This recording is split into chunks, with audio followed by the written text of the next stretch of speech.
Hi, and welcome to another edition of Plastic Models by a Regular Dude. I haven't done a monthly update in a while, so I figured I would. Got a few things going. So this will be my update for November. As you probably know, if you keep up with my channel, right now I'm working on the Dragon M7 Priest. Early production. You may or may not know, whoops, it's my first Dragon kit, and so far I have to say that it's been pretty good. Whoops, pretty good. I would definitely build another Dragon kit. This one here is pretty nice. Detail's good, goes together well. It does take some planning, and I'm going to do a video just talking about my recommendations for planning in building this kit, because there's some things that the instructions really aren't quite clear on, and it can make things difficult if you don't pre-plan like quite a few steps ahead. But this is it so far.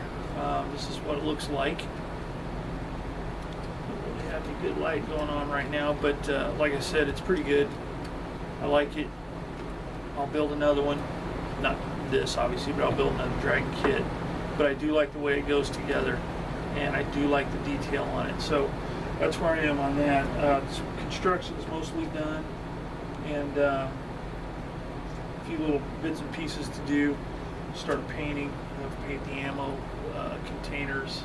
I put the yellow stripe on them, and then paint the solid color and all that stuff. But anyway, there's that.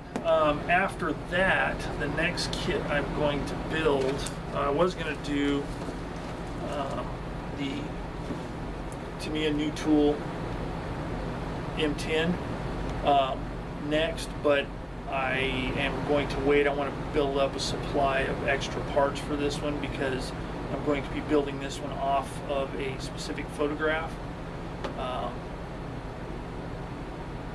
So I want to get an aluminum barrel, some stowage.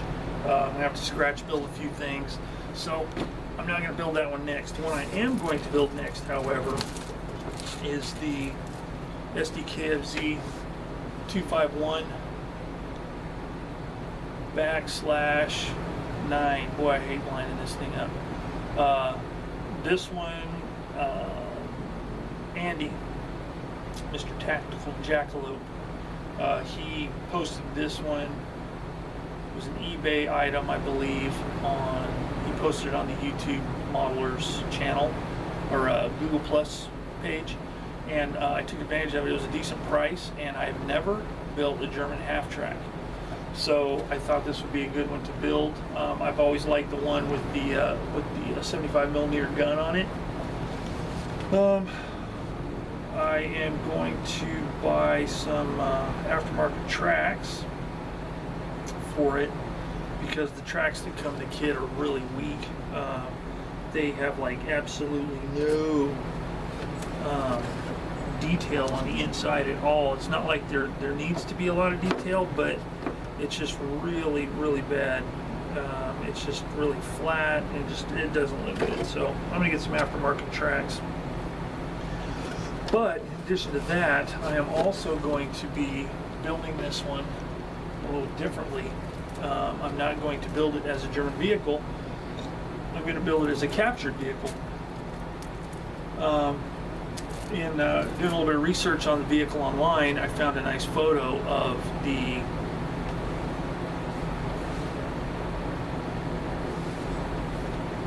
one of these vehicles as captured by the British during Operation Market Guard.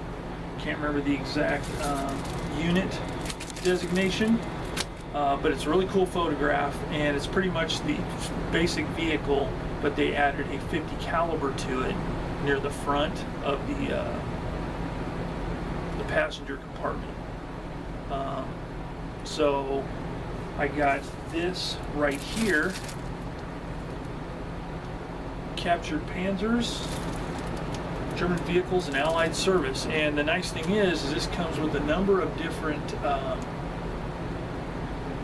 decal sets and a booklet, so you can model a whole range of captured vehicles. And I've never done a captured vehicle before. I've never really been that into them, never really cared for them too much. I mean, I know it happened, and some of them can be kind of interesting in their markings.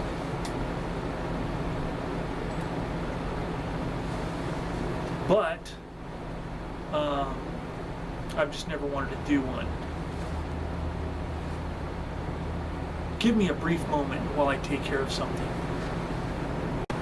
Alright, sorry about that, but our little addition to the family was chewing on the strap of a car seat for one of my daughter's kids that she babysits.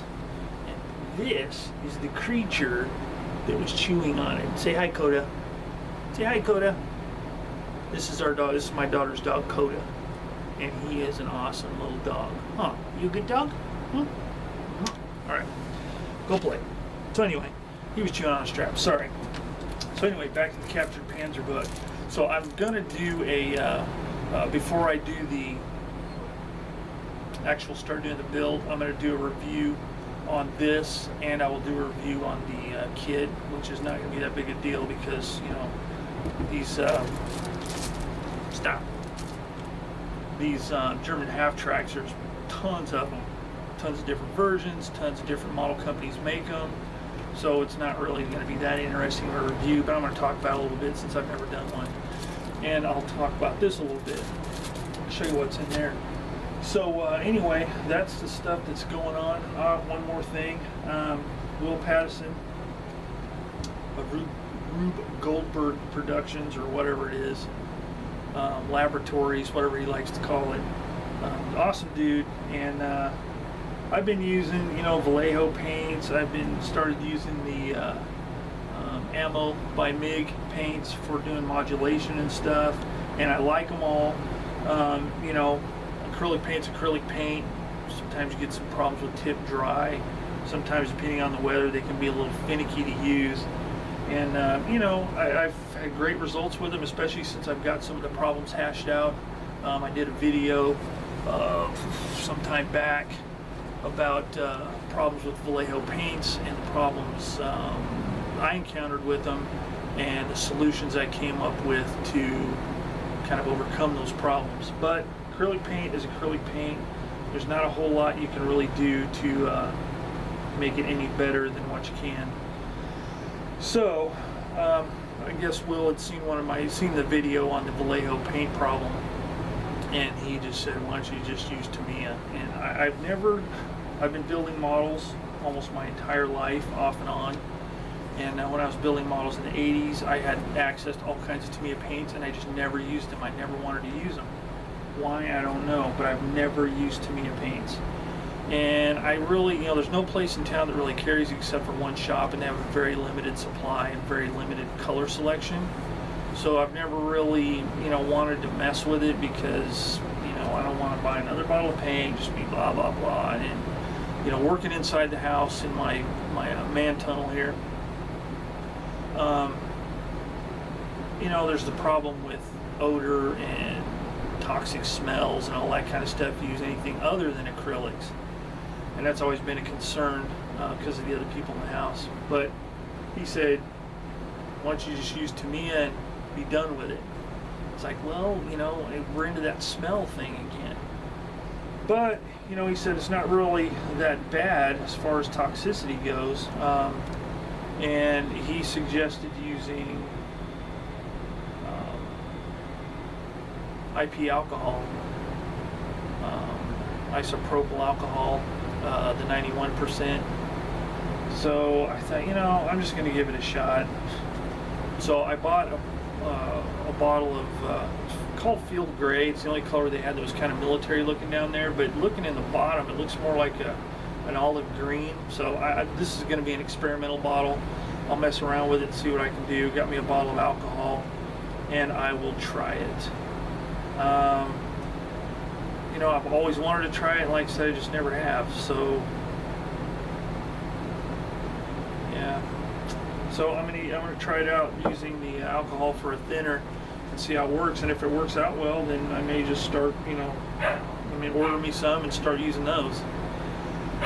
So anyway, that is pretty much it for this month.